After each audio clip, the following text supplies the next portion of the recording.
ದೋಸೆ, ಪೂರಿ ಹಾಗೆಯೇ ಚಪಾತಿಗೆ ಒಂದು ತುಂಬ ಒಳ್ಳೆ ಕಾಂಬಿನೇಷನ್ ಅಂದರೆ ಅದು ಬಾಂಬೆ ಸಾಗು. ಬಾಂಬೆ ಸಾಗುನ ತುಂಬ ಜನ ತಿಂತಿರ್ತಾರೆ. ಹೋಟೆಲ್ಗೆ ಹೋದರೆ ನಿಮಗೆ ಪೂರಿ ಜೊತೆ ಈ ಸಾಗು ಕೊಟ್ಟೇ ಕೊಡ್ತಾರೆ. ಸೇಮ್ ಹೋಟೆಲ್ ಸ್ಟೈಲಲ್ಲೇ ತುಂಬ ಚೆನ್ನಾಗಿದೆ, ರುಚಿಯಾಗಿರುತ್ತೆ. ಹಾಗೆ ತುಂಬ ಜನಕ್ಕೆ ಆಲೂಗೆಡ್ಡೆ ಅಂದರೆ ತುಂಬ ಇಷ್ಟ ಇರುತ್ತೆ. ಸೊ ಅದರಲ್ಲೂ ನಾನು ಒಬ್ಬಳು. ಆಲೂಗೆಡ್ಡೆ ಪಲ್ಯ ಮಾಡ್ಕೊತಾ ಇರ್ತೀವಿ, ಆದರೆ ಈ ಥರ ಗ್ರೇವಿ ಥರ ಮಾಡ್ಕೊಂಡು ಸಾಗು ಥರ ಮಾಡಿಕೊಂಡ್ರೆ ನಿಮಗೆ ದೋಸೆಗತ್ತು ಸೂಪರಾಗಿರುತ್ತೆ. So welcome back to my channel. ನಾನು ಜ್ಯೋತಿ. ಇನ್ನು ಯಾರು ನನ್ನ ಚಾನಲ್ನ ಸಬ್ಸ್ಕ್ರೈಬ್ ಮಾಡಿಲ್ಲ, ಪ್ಲೀಸ್ ಸಬ್ಸ್ಕ್ರೈಬ್ ಮಾಡಿ, ಹೀಗೆ ಸಪೋರ್ಟ್ ಮಾಡ್ತಾಯಿರಿ. ಹಾಗೆ ರೆಸಿಪಿ ಇಷ್ಟ ಆಯಿತು ಅಂದರೆ ಒಂದು ಲೈಕು ಹಾಗೆ ಶೇರ್ ಮಾಡಿ. ಮೊದಲಿಗೆ ನಾನು ಬಾಣಲಿ ತೊಗೊಂಡಿದ್ದೀನಿ. ಬಾಣಲೆಯಲ್ಲಿ ನಾವು ಸ್ವಲ್ಪ ಎಣ್ಣೆ ಹಾಕ್ಕೊಂಡಿದ್ದೀನಿ. ಅದಕ್ಕೆ ಸ್ವಲ್ಪ ಜೀರಿಗೆ ಹಾಗೆ ಸಾಸಿವೆ ಹಾಕ್ಕೊಂಡು ಅದು ಚಟಪಟ ಅಂತ ಸಿಡಿಯೋ ತನಕ ಕಾಯೋಣ. ಹಾಗೆ ಅದಕ್ಕೆ ನಾನು 4-5 ಹೆಚ್ಕೊಂಡಿರೋಂತಹ ಹಸಿಮೆಣಸಿಗೆ ಹಾಕ್ಕೊಂಡಿದ್ದೀನಿ. ನೀವು ಹಸಿಮೆಣಸಿಗೆ ಹಾಕಿದ್ರೇ ನನಗೆ ಈಗ ಬಾಂಬೆ ಸಾಗುಗೆ ತುಂಬ ಟೇಸ್ಟ್ ಬರೋದು. ನಂತರ ಇದಕ್ಕೆ ಕರಿಬೇವು ಹಾಕ್ಕೊಂಡಿದ್ದೀನಿ. ನೀಟಾಗಿ ಹಾಕ್ಕೊಂಡು ಇದನ್ನು ನೀಟಾಗಿ ಫ್ರೈ ಮಾಡ್ಕೋಬೇಕು. ಅದು ಅಷ್ಟೇ, ಕರಿಬೇವು ಚಟಪಟ ಸಿಡಿಯೋ ತನಕ. ನಂತರ ಇಲ್ಲಿ ನಾನು ಒಂದು ದಪ್ಪ ಈರುಳ್ಳಿನ ಹೆಚ್ಕೊಂಡು ಸಣ್ಣದಾಗಿ ಉದ್ದದಾಗಿ ಹೆಚ್ಕೊಂಡಿದ್ದೀನಿ. ನೀವು ಬೇಕಾದ್ರೆ ಅಡ್ಡಡ್ಡನೂ ಕಟ್ ಮಾಡ್ಕೋಬೋದು. ಉದ್ದ ಹಾಕಿದ್ರೆ ತುಂಬ ಚೆನ್ನಾಗಿರುತ್ತೆ, ಸ್ಲೈಸಸ್ ಬರುತ್ತಲ್ವ. ಸೊ ಹಾಗಾಗಿ ನೀಟಾಗಿದ್ದು ಫ್ರೈ ಆಗೋ ತನಕ ಬಿಡಬೇಕು. ಗೋಲ್ಡನ್ ಬ್ರೌನ್ ಬರೋ ತನಕ ಹುರ್ಕೊಂಡ್ರೆ ನಿಮಗೆ ತುಂಬ ಚೆನ್ನಾಗಿರುತ್ತೆ. ತುಂಬ ಜನ ತುಂಬ ಥರ ಸಾಗು ಮಾಡ್ತಾರೆ. ವೆಜಿಟೇಬಲ್ ಸಾಗು ಚೆನ್ನಾಗಿರುತ್ತೆ, ಹಾಗೆ ಎಲ್ಲ ಥರ ಸಾಗು ಮಾಡ್ತಾರೆ. ಬಟ್ ಈ ಥರ ಒಂದು ಸರಿ ಸಾಗು ಮಾಡಿ ನೋಡಿ, ತುಂಬ ಚೆನ್ನಾಗಿರುತ್ತೆ. ಹಾಗೆ ನಾನಿಲ್ಲಿ ಸ್ವಲ್ಪ ಕಡಲೆಬೇಳೆ ಹಾಕ್ಕೊಂಡಿದ್ದೀನಿ. ಕಡಲೆಬೇಳೆನೂ ಅಷ್ಟೇ, ಅದು ಬೆಂದ ಮೇಲೆ ಅದ್ರದ್ದು ಏನು ಬೈಟ್ಸ್ ತೊಗೋತೀವಿ ತುಂಬ ಚೆನ್ನಾಗಿರುತ್ತೆ, ತುಂಬ ಟೇಸ್ಟಿ ಅನಿಸುತ್ತೆ ಆ ಬೈಟು. ಸೊ ಕಡಲೆಬೇಳೆನೂ ಸ್ವಲ್ಪ ಹಾಕ್ಕೋಬೇಕು.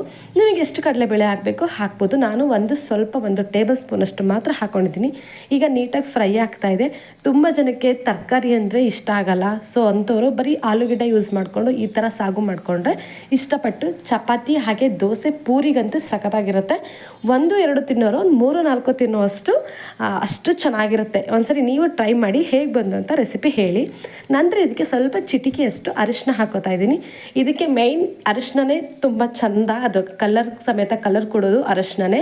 ಹಳದಿಯಾಗೇ ಇರುತ್ತೆ. ನೀವು ಆಲ್ಮೋಸ್ಟ್ ಹೋಟೆಲೆಲ್ಲ ನೋಡಿದಾಗ ನೋಡಿರ್ಬೋದು, ಪೂರಿ ಜೊತೆ ಕೊಟ್ಟಿರ್ತಾರೆ. ಸಾಗು ಕಲರ್ ಅಂತೂ ಯೆಲ್ಲೋ ಕಲರೇ ಇರುತ್ತೆ. ಸೊ ಹಾಗಾಗಿ ಅರಿಶಿನ ಹಾಕ್ಕೊಂಡ್ರೆ ತುಂಬ ಚೆನ್ನಾಗಿರುತ್ತೆ. ನಂತರ ಇಲ್ಲಿ ನಾನು ದಪ್ಪದು ಒಂದು ಟೊಮೆಟೊನ ಕಟ್ ಮಾಡಿ ಸಣ್ಣದಾಗಿ ಹೆಚ್ಕೊಂಡಿದ್ದೀನಿ. ಸೊ ಅದನ್ನು ಆ್ಯಡ್ ಮಾಡಿಕೊಂಡು ನೀಟಾಗಿ ಫ್ರೈ ಮಾಡ್ಕೋಬೇಕು. ಟೊಮೆಟೊನೂ ಅಷ್ಟೇ ತುಂಬ ಸ್ಮೂತ್ ಆಗಬೇಕು, ಹಂಗಾದ್ರೆ ನಿಮಗೆ ಗ್ರೇವಿ ಕನ್ಸಿಸ್ಟೆಂಟಿಗೆ ಟೇಸ್ಟು ತುಂಬ ಚೆನ್ನಾಗಿ ಬರುತ್ತೆ. ಸೊ ನೀಟಾಗಿದು ಫ್ರೈ ಮಾಡ್ಕೋತಾ ಹೋಗಬೇಕು. ನಂತರ ಇದಕ್ಕೆ ನಾವಿಲ್ಲಿ ಉಪ್ಪನ್ನ ಆ್ಯಡ್ ಮಾಡ್ಕೋಬೇಕು.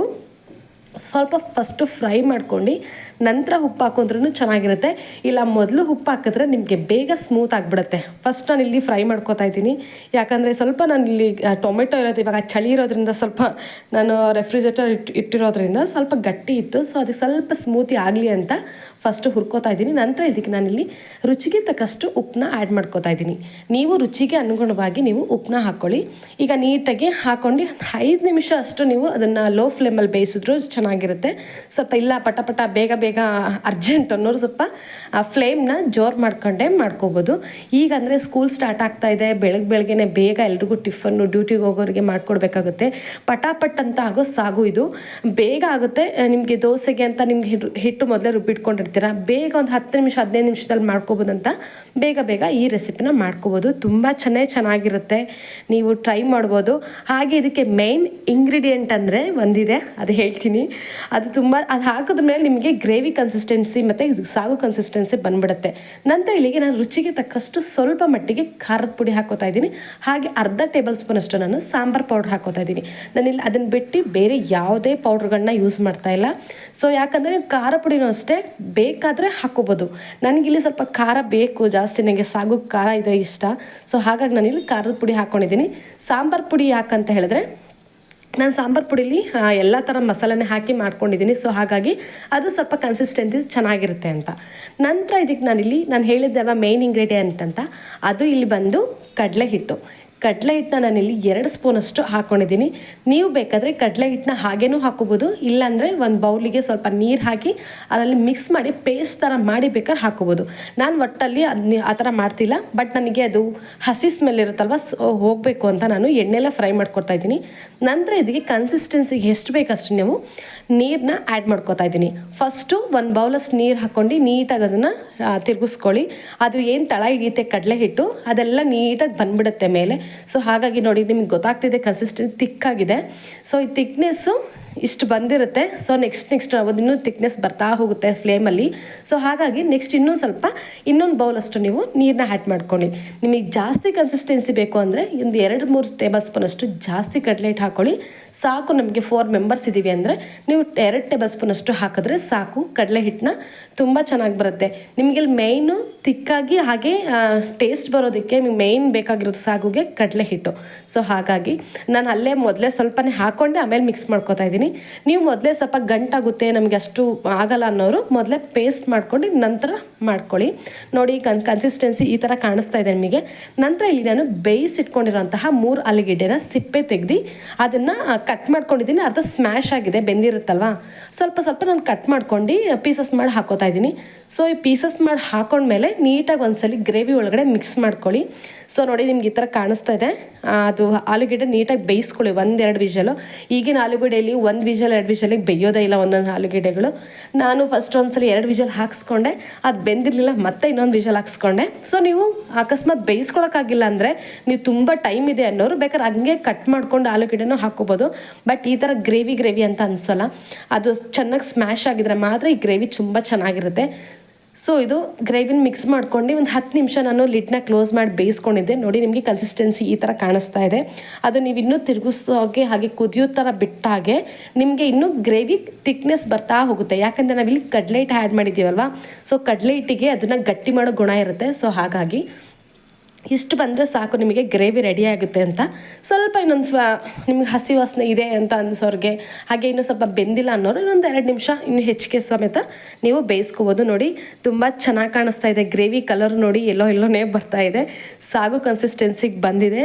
ತುಂಬ ಚೆನ್ನಾಗಿರುತ್ತೆ. ನಿಮಗೆ ಫ್ರೋಗ್ರೆನ್ಸ್ ಅಂತೂ ತುಂಬ ಚೆನ್ನಾಗಿ ಬರ್ತಾಯಿತ್ತು.